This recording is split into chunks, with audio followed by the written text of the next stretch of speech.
Right now, I do want to take you back out to a breaking news story that we are covering internationally involving American troops. This is a post right here coming in from Fox News as a senior U.S. official confirming there that there have been several injuries after American service members were ambushed in Syria earlier on today. The official adding here that some of the injuries are believed to be serious. Two local Syrian officials earlier telling Reuters that a convoy of U.S. and Syrian forces who were fighting the Islamic State terror group were targeted while on patrol in a central town in that area. And the Department of War telling Fox News Digital, quote, "We are aware of reports," but added that it had, quote, "nothing additional to provide at the time."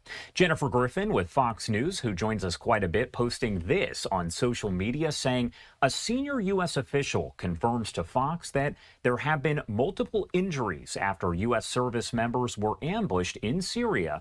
She says, developing, of course, there is a lot that we still do not know at this point, and we are following the latest, likely to get some information here at some point from President Donald Trump and potentially the Department of War Secretary Pete Hegseth. Now, we did hear from Dan Diker, president of the Jerusalem Center for Security and Foreign Affairs, telling Fox News Digital, quote, "The United States, CIA, and military forces are reportedly deeply involved in securing and stabilizing the situation in Syria.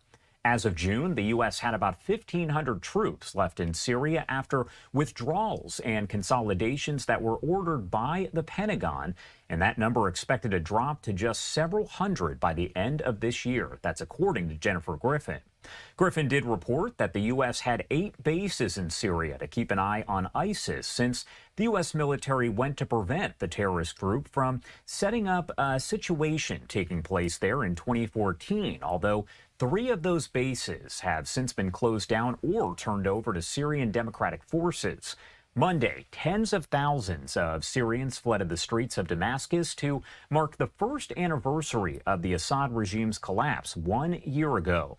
Those celebrations did come a year after former Syrian dictator Assad fled the capital as rebel forces swept through the country in a lightning offensive that ended 5 decades of Assad family rule and opened a new chapter there in Syrian history.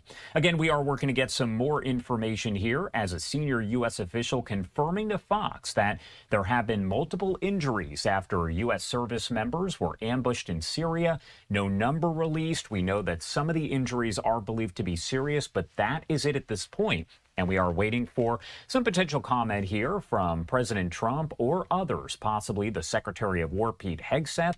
As we take a live look over the White House, we actually expect that President Trump will be exiting here to head over to the game that's going to take place later on today. That is the Army-Navy game. So we could potentially get some comments from him on that as he does leave the White House. If we see that happen, we're going to bring it to you here on Live Now from Fox, as we always do.